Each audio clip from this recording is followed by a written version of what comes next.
नमस्कार, आपण पाहता हिरकणी न्यूज। हिरकणी न्यूज प्रत्येक क्षण ताज्या घडामोडी आणि महत्त्वाच्या प्रत्येक बातमीसाठी नेहमी तत्पर।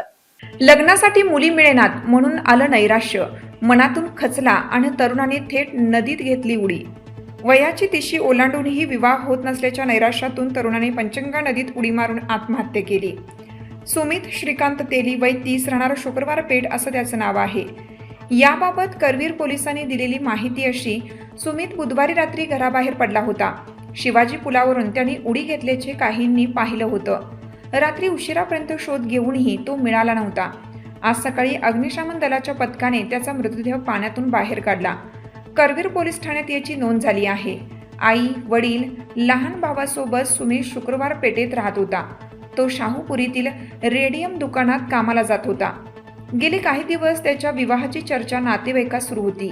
तुलसी विवाहानंतर घरीही त्याबाबत घडामोडी सुरू होत्या, परंतु विवाह जमत नसल्याने त्याला नैराश्य आलं होतं। त्याचे बुधवारी रात्री कुटुंबियांसोबत काही वेळ बोलणे झाले, यानंतर तो अचानक घराबाहेर पडला। सुमितच्या पाठोपाठ त्याचा लहान भाऊही धावत होता, पण सुमित काहीही ऐकून घेण्याच्या मनस्थितीत नव्हता। शिवाजी पुलावर पोहोचलेल्या सुमितने थेट नदीत उडी मारली। काही वेळातच त्याचा भाऊ तेथे पोहोचला।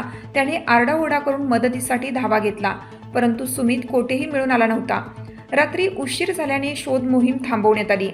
दरम्यान अग्निशामक दल आणि पोलिसांकडून आज सकाळी पाण्यात शोध मोहीम सुरू करण्यात आली। तो दुपारी 12च्या सुमारास मिळून आला। त्याला तातडीने CPR मध्ये आणण्यात आले। डॉक्टरांनी त्याचा मृत्यू झाल्याचे घोषित करून मृतदेह उत्तरीय तपासणीसाठी शेंडा पार्क येथे पाठवला। त्यांनी नैराश्यातून आत्महत्या केल्याचे पोलिसांच्या प्राथमिक तपासात समोर आले आहे। आपल्या हिरकणी न्यूज चॅनलला लाईक करा, शेअर करा आणि सबस्क्राइब करायला विसरू नका आणि रहा अपडेट।